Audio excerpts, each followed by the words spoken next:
டியூரோகார்ட் steel doors, உங்க வீட்டுக்கான soldier.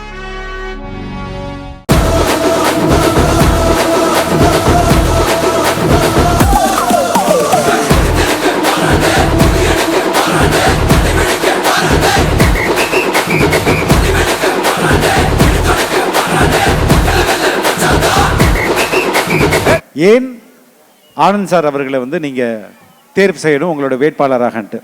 முதல்ல நான் திரு ஆனந்த் சார் அவர்களை கட்சி அலுவலகத்தை தான் சந்தித்தேன். இன்றைக்கி நிறைய பேர் ஷால் போடுறீங்களே, அது மாதிரி எல்லாரும் ஷால் போட்டுட்டு இருந்தாங்க. நானும் போயிட்டு அவர் ஷால் போட்டால் திருப்பி அவங்களுக்கே போட்டு விட்றாரு இல்லையா, நானும் போயிட்டு போட்டேன் சார் ஷால்னு. உடனே திருப்பி என் மேலே போட்டு விட்டாரு.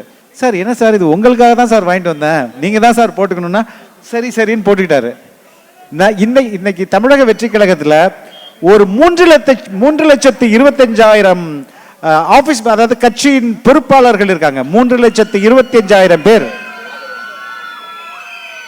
அந்த 3,25,000 பேர்ல முக்கால்வாசி பேரை இவருக்கு சாருக்கு பர்சனலாவே தெரியும். நாங்க இதே மாதிரி ஒரு பொதுக்கூட்டத்துக்கு போனோம்.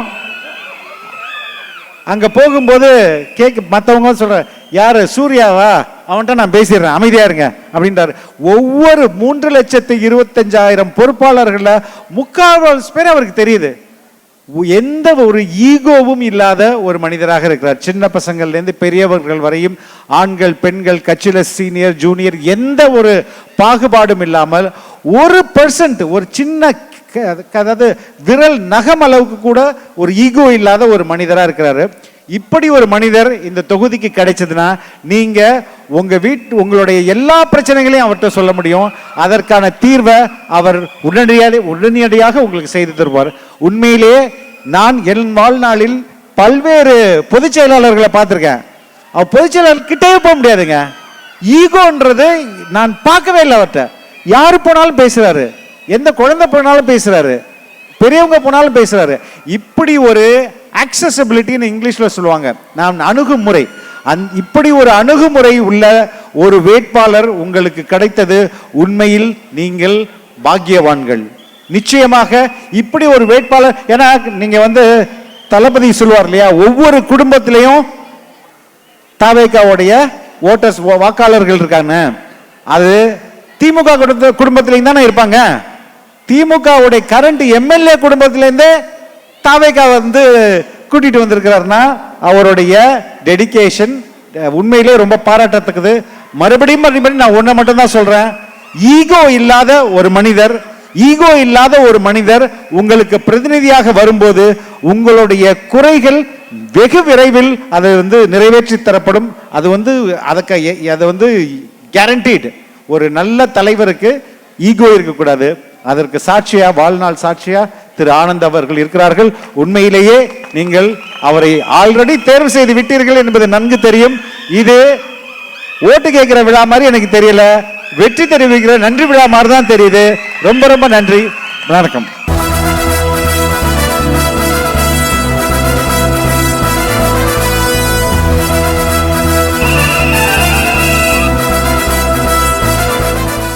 டி நகரில் நிற்பது எங்க அண்ணா ஆனந்த் இல்ல, டி நகரில் நிற்பது தளபதி. 1000 ஆண்டு நீங்கள் தவம் இருந்தால் தான் இப்படி ஒரு தலைவன் மக்களுக்கு ஒரு வரம் போல கிடைக்கக்கூடிய ஒரு தலைவன் கிடைப்பார்.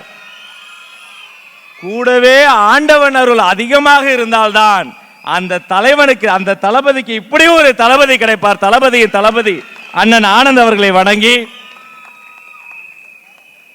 ஒரு சின்ன பகுதியை கொடுத்தால் கூட பளிங்கு கல்லை போல மாற்றி காட்டுகிற மனிதரின் பெயர் ஆனந்த். டி நகர்னு தொகுதியே கொடுத்திருக்கீங்க, இதை கோயிலாக மாற்றி காட்ட போகிறார்கள் அண்ணன் ஆனந்த். ஓடோடி 2 பைக்கு மாறி நான் பார்த்தேன். வர வழியில சிந்தனை, T Nagar heart of the city, traffic, வார நாள் கூட்டம் இருக்குமா? பார்த்தேன், கூட்டம் இல்ல, ஒரு கடலே நிக்குது. அண்ணன் ஜெயிச்சிட்டாரு, ஆனந்தனை ஜெயிச்சிட்டாரு. அவர்கிட்ட பிடிச்ச விஷயம் தெரியுமா?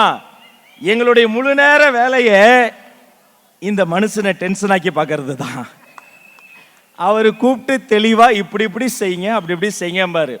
ஒரு பதட்டத்தில் நாங்கள் ஏதாவது தவறு செஞ்சுருவோம். திட்டினா கூடங்க ஒரு 5 நிமிஷம் தான் திட்டு வாங்கிட்டு வெளியில நாங்க அமைதியா இருப்போம்.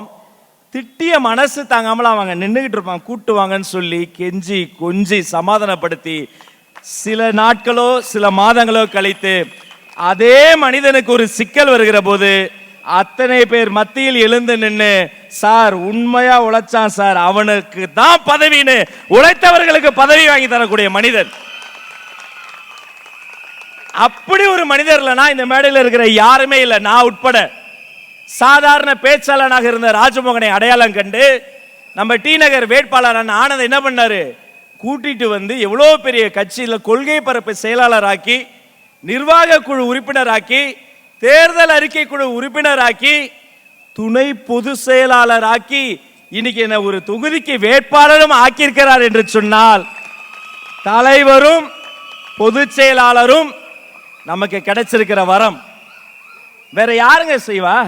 யோசிச்சு பாருங்க. தமிழ்நாட்டில் அத்தனை பெரிய கட்சி இருக்குல்ல, தமிழ்நாட்டில் இருக்கிற 200 சொச்சம் கட்சியில் பெருமையோடு இந்த மேடையில் நெஞ்சு நிமித்தி சொல்றேன், எங்க அண்ணா அப்புடான மாதிரி மாற்றுத்திறனாளியை மாவட்ட செயலாளராக வைத்திருக்கக்கூடிய கட்சி தமிழக வெற்றி கழகம். நேத்திக்கு அண்ணன் சொன்னார்னு என் பரப்புரையை முடிச்சு கடைசி 10 நிமிஷம் ராயபுரம் போனேன்.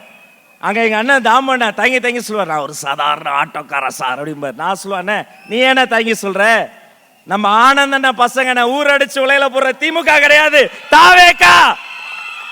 நெஞ்ச நிமித்தி சொல்லு. ஆட்டோல ஒரு 500 ரூபா இருந்தா கூட கொண்டு போய் போலீஸ்ட கொடுத்து யார்தோ ஒப்படைச்சிருக்கன்னு சொல்லக்கூடியவங்க உழைப்பாளிகள். இங்க இருக்கிற ஒவ்வொருத்தரும் ஏழைப்பாளைங்க. இவங்களை அடையாளம் கண்டது யார்? தளபதி என்ற அந்த ஒரு மாமனிதன் கிட்ட கொண்டு போய் நிறுத்தியது யார்?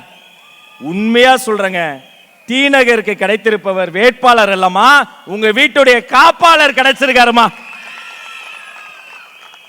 கெட்டிமா பிடிச்சு விட்டுறாதீங்க. அப்படி அவர் காலையில டி நகர்ல இந்த மனிதர் நடைபயணம் போறாரு. நடைபயணம் கூட கிடையாது, நடைபயிற்சி வாக்கிங் போனாரு. 4 மில்லியன் பேர் பார்த்திருக்கிறார். என்ன இவர் வாக்கிங் போறாரு? அந்த 4 மில்லியன் பேர்ல நிறைய கட்சியை சார்ந்தவங்க சேர்ந்து பார்க்கறாங்க. என்ன தெரியுமா ஆச்சரியம்? வாக்கிங் போகும்போது இவரு சிரிச்சா பரவாயில்ல, எதிரில் வர்றவங்களாம் அண்ணே நாம தான் டிவிக்கே டிவிக்கே. திருப்பதியில் பிறந்த ஒருவனுக்கு அந்த திருமலை இருக்கு பாருங்க, அது மேலே ஏறி போய் வெங்கடாச்சலபதியை சேவிக்கும் போது பெருமாள் மட்டுமல்ல, அந்த பெருமாள் இருக்கிற திருமலையே சாமி தான் கையெடுத்து கும்புற மாதிரி தலைவர் கூடவே தன் வாழ்க்கையை அர்ப்பணித்த தொண்டன் அல்ல பக்தன் இந்த மனிதர் என் ஆனந்த். கெட்டிமா பிடிச்சுக்கங்க. நான் எழுதி தரேன்.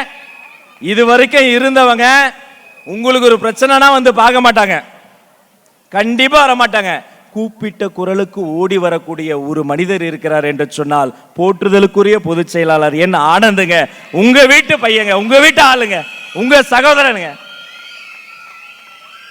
ஒரு 100 பேரை கொண்டு வந்து இவர் முன்னாடி நிறுத்துங்க, 100 பேரும் வணக்க வைங்க.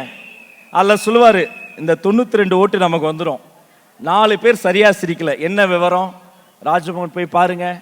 அவன் பார்த்து சொல்ல, இல்லைண்ணா அவங்க இது மாதிரி ரேஷன் கார்டு கேட்டாங்க, 2 வாட்டி கேட்டாங்க, சோர்வா இருக்கிறாங்க. உடனே எல்லா ஏற்பாடும் செஞ்சு அந்த ரேஷன் கார்டை வாங்கி இவரே நேர்ல போய் சிஸ்டர் இந்தாங்க சிஸ்டர்னு ஒரு உடன்பிறவாத சகோதரனாக சேவை செய்யக்கூடிய மனிதர் என் ஆனந்த். நல்ல காலம் பிறந்துருச்சு. எனக்கு எப்படி தெரியும்? அவ்வளோ வேலைக்கு நடுவில் 4 வாட்டி இங்கே தொகுதிக்கு ஓடி வந்துடுவேன். அவங்களே கூப்பிடலனாலும் ஓடி வந்து இங்கே இருக்கிற டீம் கிட்ட கேட்பேன், என்னப்பா இன்னைக்கு யார் வந்தா, யார் அனுப்பணும்? அன்னைக்கு இதே வண்டியில் ஏறி ஊர் ஊரா மைக்க பிடிச்சிட்டு நானும் என்னுடைய தம்பி லயலாமணியும் பேசிக்கிட்டே போகிறோம். எதிரில் வந்த 1000 பேருனா நீங்கள் நம்புவீங்களோ இல்லையோ தெரியல, இறைவன் மீது ஆணையாக சொல்லுகிறேன், அதில் 1000 பேரும் அந்த வாகனத்தில் உங்க முகத்தையும் தலைவர் முகத்தையும் பார்த்தோன்னே துள்ளி குதிச்சு சாமி வருது தேர் வருதுன்னு கையெடுத்து கும்பிட்டு நல்ல காலம் பிறந்துருச்சு.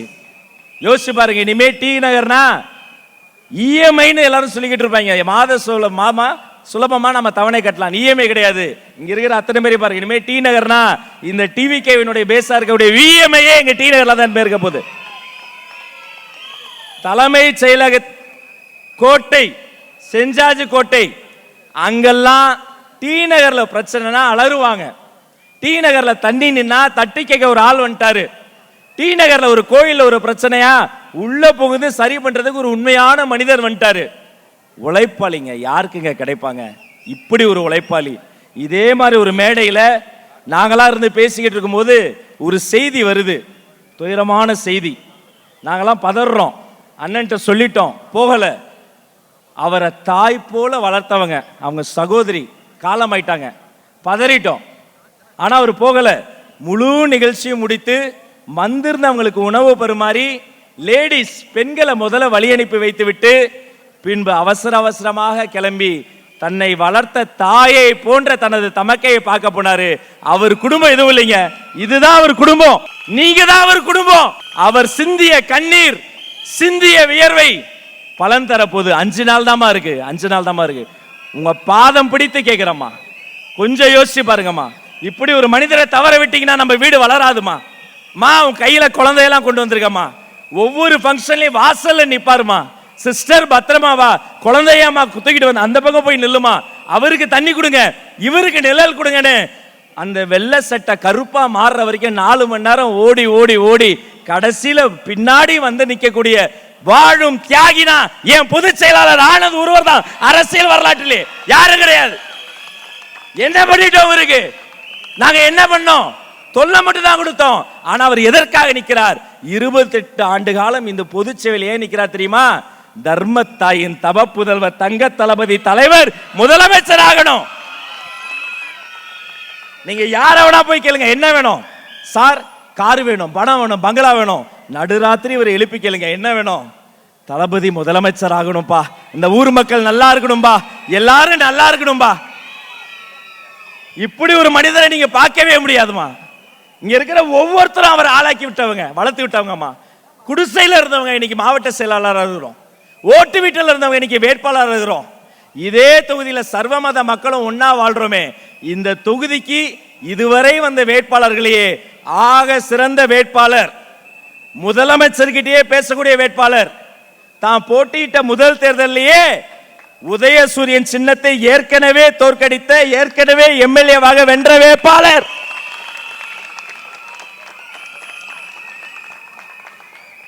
இப்படி ஒரு வேட்பாளர் டி நகருக்கு எங்க தலைவர் கொடுத்திருக்காரு. ஒண்ணும் இல்ல, நான் இறங்கி அங்க இருந்து பார்த்தேன், இந்த மேடையில் அந்த போட்டோவை பார்த்தேன். நேற்றைய தினம் அந்த வாகனத்துல மேலே ஏறி தளபதி பொதுச் செயலர் ஆனந்தனை தங்கி தங்கி நின்னாரு. எல்லாரும் ஏத்தி விட்டு அவர் ஏன் இப்படி மாதிரி அப்படியே நின்றுவாரு. நீ வாடா அப்படின்னு அவர் கையை பிடிச்சு தூக்கி நிறுத்தினாரு. நேற்று டி நகர் நிறுத்தினாரு. நீங்க இன்னும் 5 நாள்ல செஞ்சாஜ் கோட்டையில இந்த போட்டோவை மறுபடியும் நம்ம பழிக்க வைக்கணும். உங்க வீட்டுல தண்ணி பிரச்சனையா அவர் பாத்துக்குவாரு, இந்த சாலை பிரச்சனையா பாத்துக்குவாரு. எனக்கு எப்படி தெரியுமா? ஆல்ரெடி அவர் டீமை போட்டார். ஒரு மருத்துவ உதவியா தனி டீம் வச்சிருக்காரு.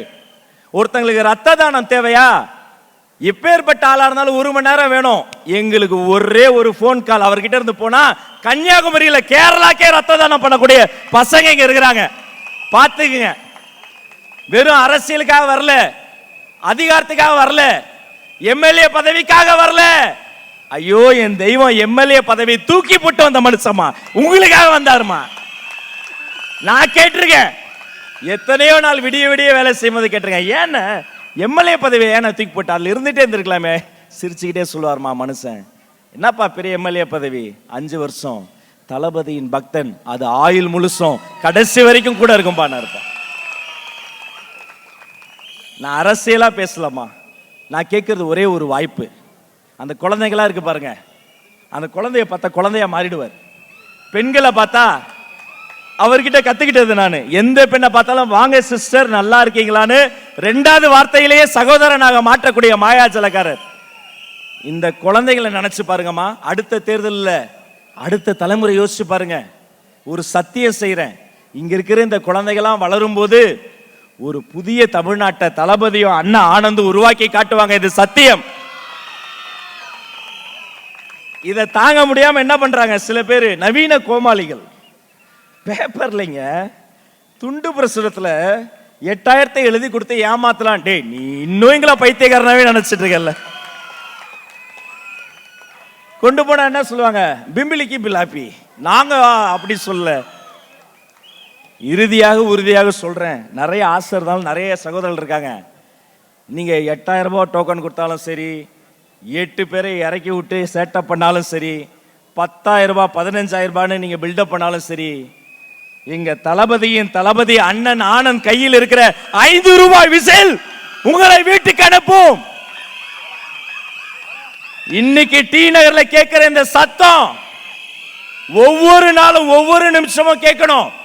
காலையில அடுப்ப பத்த வச்சீங்கன்னா குக்கர்ல விசில் சத்தம், சாலையில போகும்போது காவலர்கள் விசில் சத்தம், பேருந்தில் போகும்போது கண்டக்டர் விசில் சத்தம். வேலை முடிஞ்சு வீட்டுக்கு வந்தீனா நீ நிம்மதியா தூங்கிடலாம், எதிர்கட்சியா இருந்து தூங்கிடலாம் நினைச்சுனா உங்க வீட்டுல இருக்க குட்டி பையன் எழுப்பி சொல்லுவான், அப்பா ஓம் சக்தி பராசக்தி திமுக ஒரு தீய சக்தின்றான். அடுத்த தலைமுறை கையிலும் விசில் சத்தம். ஒரே ஒரு சந்தேகம், எலெக்ஷன் அன்னைக்கு இவங்களாம் வருவாங்களா? வெயில் அதிகமா இருக்கும், பிரச்சனை வரும். எங்க பொதுச் செயலாளர்கிட்ட உங்க சார்பா ஒரு வாக்குறுதி கொடுக்குறேன், அண்ணே ஏப்ரல் 23 எல்லாம் ஓட்டு கேட்கிறோம். ஏப்ரல் 23 இல்ல, எங்க தளபதியும் உங்களையும் கோட்டைக்கு அனுப்புறதுக்காக ஏப்ரல் 22 முத நாள் நைட்டே வாக்குச்சாவடிக்கு வந்து விடுவோம் என கூறி உங்களை வாழ்த்த வயதில்லை, வயதில், அனுபவத்தில், எளிமையில், தியாகத்தில், உண்மையில், உழைப்பில், இரக்கத்தில், மன்னிக்கும் மனப்பான்மையில் எல்லாத்திலும் உயர்ந்திருக்கிற உன்னை கையெடுத்து வணங்குகிறேன் என் அண்ணனே. நீ வா, கோட்டைக்கு வா, தளபதியோடு இதே மாதிரி கைப்பிடித்து நில். தமிழகம் பார்க்கட்டும், தமிழகம் மலரட்டும், கோட்டையில் உன் குரல் கேட்கட்டும். தளபதியின் சின்னம் விசில், பொதுச் செயலாளர் சின்னம், தமிழர்களின் சின்னம், டி நகரின் சின்னம். அண்ணா ஜெயிச்சிட்டனா, நீ ஜெயிச்சிட்டனா. தர்மத்தாயின் தவப்புதலும் கூடனா, நீ ஜெயிச்சிட்டனா. 5 நாளுமா தயவு செஞ்சமா எல்லாரும் கையெடுத்து கும்பிடுறோமா. இந்த 5 நாள் தெளிவா இருங்கம்மா. நான் சொன்னது போல உங்க கையில இருக்கிற குழந்தை அது வளர்வதை போல டி நகரை வளர்த்து கொடுப்பாருமா. 916 கோல்டுமா, சொக்க தங்கம்மா, தங்க தேருமா. ஒரு வாய்ப்பு தாங்கய்யா, ஒரு வாய்ப்பு தாங்கம்மா. வெற்றி தலைவர் தங்க தளபதி பொதுச் செயலாளர் இருவரையும் கோட்டைக்கு அனுப்பும் வரை, கடைசி சொட்டு ரத்தமும் கடைசி மூச்சு இருக்கும் வரை நாங்கள் ஓய போவதில்லை. வெற்றி உறுதி, வெற்றி நிச்சயம், வெற்றி நிச்சயம். நன்றி, வணக்கம்.